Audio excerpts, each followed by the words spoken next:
अकेले चुनाव लड़ने की तैयारी में उद्धव ठाकरे, शरद पवार से तोड़ेंगे गठबंधन। लोकसभा की सभी 48 सीटों पर चुनाव की तैयारी की शुरू।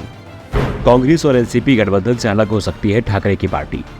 उद्धव ठाकरे एनसीपी प्रमुख शरद पवार से नाराज है। नाराजगी कारण भी साफ है।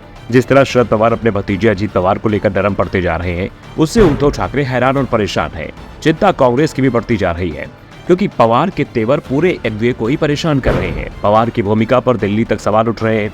सवाल हो रहा है कि आखिर शरद पवार किसके साथ है, एनसीपी किसके पास है। पवार दो नाव में तो पैर रखकर नहीं चल रहे। ऐसे में अब शिवसेना उद्धव बाला साहब ठाकरे के अध्यक्ष उद्धव ठाकरे ने अकेले ही चुनाव की तैयारी शुरू कर दी है। ठाकरे को इस बात का एहसास हो रहा है कि चुनाव के समय महाविकास आघाड़ी गठबंधन बिखर सकता है।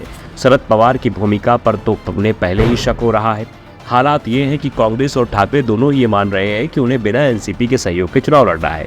और सबसे बड़ी बात, कांग्रेस और शिवसेना यूबीटी के रिश्ते जोड़ने के बीच की कड़ी का काम एनसीपी ही कर रही थी। अगर ये कड़ी टूट जाती है तो फिर ठाकरे और कांग्रेस का गठबंधन भी चल पाएगा, इस पर भी सवाल उठ रहे हैं।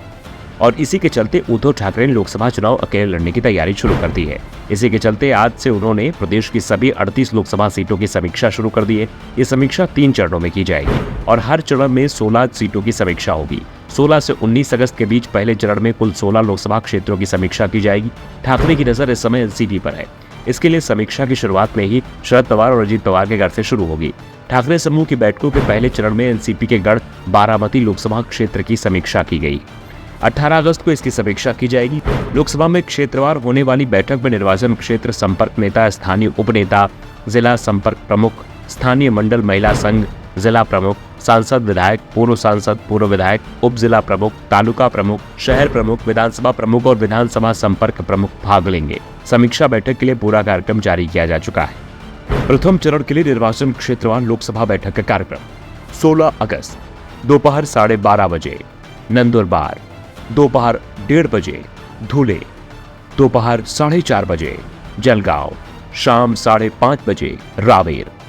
17 अगस्त दोपहर 12:30 बजे नगर, दोपहर 4:30 बजे नासिक, शाम 5:30 बजे डिडौरी। 18 अगस्त दोपहर 12:30 बजे मावल, दोपहर 1:30 बजे शिरूर, दोपहर 4:30 बजे बारामती, शाम 5:30 बजे पुणे। 19 अगस्त दोपहर 12:30 बजे सतारा, दोपहर 1:30 बजे सांगली, शाम 4:30 बजे कोल्हापुर, दोपहर 5:30 बजे हाथकड़ंगले। लोकसभा सीट को लेकर बैठक करेंगे। जिस तरह से मराठवाड़ा पर उद्धव ठाकरे ने फोकस किया है, उससे एक बात तो साफ है कि वो अपना आधार बढ़ाने की कोशिश कर रहे हैं। और ये भी साफ है कि शरद पवार के बिना ही वो अब चुनाव मैदान में जाने की तैयारी कर रहे हैं। उद्धव ठाकरे की निगाहें अब छोटी पार्टियों पर भी टिक गई हैं। वो छोटी पार्टियों की ओर दोस्ती का हाथ भी बढ़ा रहे हैं। वंचित बहुजन अखाड़ी के साथ तो पहले ही गठबंधन कर चुके हैं और अब दूसरी पार्टियों पर भी वो नजरें गड़ाए हुए हैं।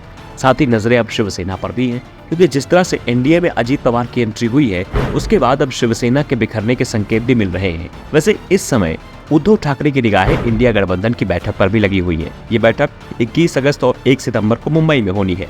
बैठक के आयोजन का जिम्मा उद्धव ठाकरे और शरद पवार के पास था और इस समय तो शरद पवार इस संदेह के घेरे में फंसे हुए हैं। ऐसे में बैठक पर भी संकट मंडरा रहा है। Bureau report, the Thakar news.